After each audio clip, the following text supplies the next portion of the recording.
Recording start হয়ে গেছে। Hello everyone, study paper one with Aditya চ্যানেলে সবাইকে স্বাগত। আমি কালকে যে প্লাজিয়ারিজমের ভিডিওটা দিয়েছিলাম সেটা হয়তো দেখেছো অনেকে তোমরা দেখেছো।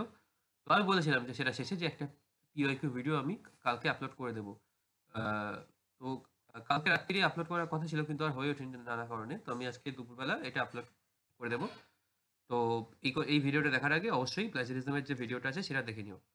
তো পিওয়াইকিউতে আমি একটা কোয়েশ্চেন দিয়ে দেখাচ্ছি যে কি ধরনের কোয়েশ্চেন সাধারণত আসে। ইউজুয়ালি এরকম কোয়েশ্চেনই বিগত ২-৩ টে সাইকেলে আমি বেশ দেখছি। এই ধরনের কোয়েশ্চেন যথেষ্ট আসছে। আর এবং সুতরাং যারা জুনে নেটটা দিতে বসছো তারাও নিশ্চয়ই এই ধরনের কোয়েশ্চেন আরো পাবে। তো এই যে কোয়েশ্চেনটা এটা রু জুন ২০২৪ রি-এক্সাম বেঙ্গলি বাংলা ভাষার যে নেট পরীক্ষা হয়েছিল তাতে এই কোয়েশ্চেনটা আসে। কোয়েশ্চেন আইডি দেখে নাও তোমরা। এই ডিজিটটা পড়ছি না। এটা দিয়ে তোমরা কেউ সার্চ করে দেখতে পারো যদি তোমরা কেউ অ্যাকচুয়াল কোয়েশ্চেনটা দেখতে চাও। তো কোয়েশ্চেনটা চলে আসা যাক।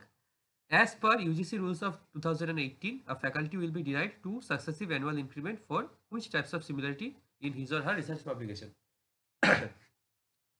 তো সিমিলারিটি বলতে কি বোঝায়? যে অন্যের লেখার সাথে কতটা সিমিলার অর্থাৎ প্লাজারিজম কতটা প্লাজারাইজ তার লেখা থাকে। তো আগে দেখিয়ে দিয়ে denied 2 years successive annual increment. এটা যেহেতু পানিশমেন্ট তাই জন্য এটা আমি বোল্ড করে দিয়েছি। এবার এই স্লাইডে চলে আসি। তাহলে দেখুন এখানে কোথায় বলা আছে যে 2 years stop in annual increment. তাহলে এটা হচ্ছে লেভেল 3 প্লাজারিজম অর্থাৎ এটা হচ্ছে লেভেল 3 প্লাজারিজমের পানিশমেন্ট। লেভেল 3 প্লাজারিজমের কি কি প্যারামিটার আছে না অ্যাবাভ 60%, রাইট? অ্যাবাভ 60% প্লাজারাইজড লেখাটা হলে সেটা হচ্ছে লেভেল 3 প্লাজারিজমের মধ্যে পড়ে। তো দেখে নিই এবার। অপশন এ 42% হচ্ছে না, অপশন বি 58% হচ্ছে না, অপশন সি 76% হচ্ছে, ডি 62% হচ্ছে, ই 52% হচ্ছে। তাহলে আমাদের অপশন আমরা কি পাচ্ছি? সি এবং ডি। সি এবং ডি হচ্ছে কারেক্ট অ্যান্সার। সুতরাং এখানে অপশন 4 যেটা আমরা দেখছি সেইটাই একমাত্র যাচ্ছে, বাকিগুলো যাচ্ছে না। অর্থাৎ option 4 is the correct answer. সুতরাং কারেক্ট অ্যান্সার আমি লিখে দিচ্ছি এখানে। এটা হচ্ছে সি এন্ড ডি।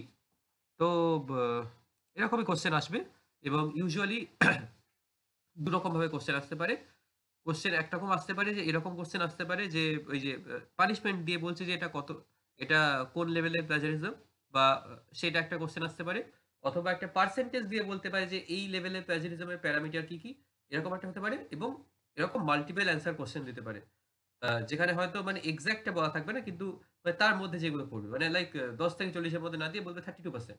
তো এইভাবে আরকি কোশ্চেন গুলো আসবে। তো এগুলো দেখে মানে কনফিউজ হয়ে যাওয়ার কোনো কারণ নেই। জাস্ট প্যারামিটার গুলো যদি মনে থাকে এবং যে সমস্ত পানিশমেন্ট গুলো রয়েছে সেগুলো মনে থাকে, দেন আই থিংক এই সমস্ত কোশ্চেন ইজিলি অ্যান্সার করে দেওয়া যাবে।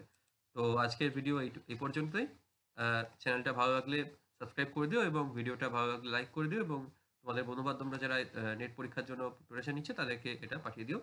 তো আজকে এই পর্যন্তই। আবার দেখা হবে পরের ভিডিওতে। বাই।